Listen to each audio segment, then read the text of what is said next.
Vitor, esse ponto da melhora em relação à taxa de desemprego vai ser uma bandeira do PT. O presidente Lula está ali buscando algumas bandeiras para levantar, para mostrar que o país está caminhando agora com o governo petista.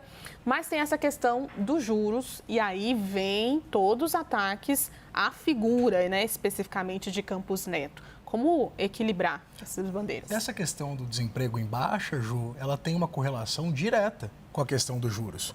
Isso porque, com o desemprego em baixa, mais pessoas têm a capacidade de comprar e, com a economia aquecida, se cria uma perspectiva de maior inflação.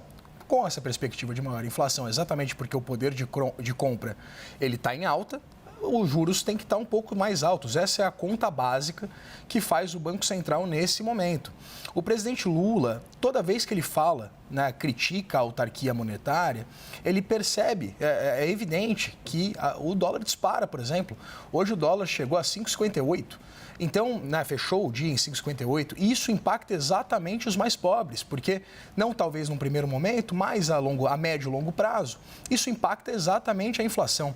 Então, Ju, eu confesso que eu já tentei muitas vezes entender qual é a estratégia do presidente Lula em criticar de forma tão ostensiva o presidente do Banco Central, Roberto Campos Neto, há meses, inclusive, de ele conseguir trocar, né, de ter a prerrogativa de trocar o presidente do Banco Central, muito provavelmente, como disse o Pedro, por Gabriel Galípolo, que foi secretário executivo de Fernando Haddad no Ministério da Fazenda.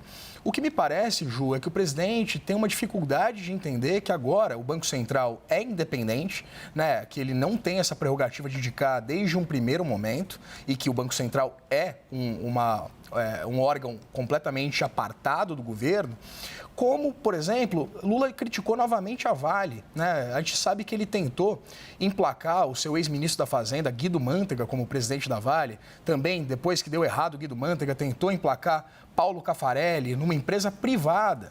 Lula não entendeu ainda que ele não tem mais a ingerência sobre alguns órgãos, como o Banco Central, ou como uma empresa privada como a Vale.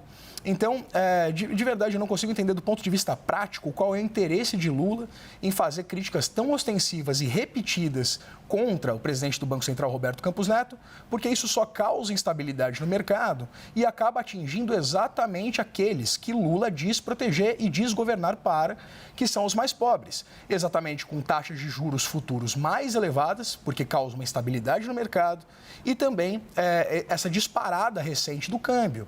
Então, é curioso a gente observar que essas mensagens que o Lula tenta passar, elas têm exatamente o efeito contrário àquele que é pretendido, Ju.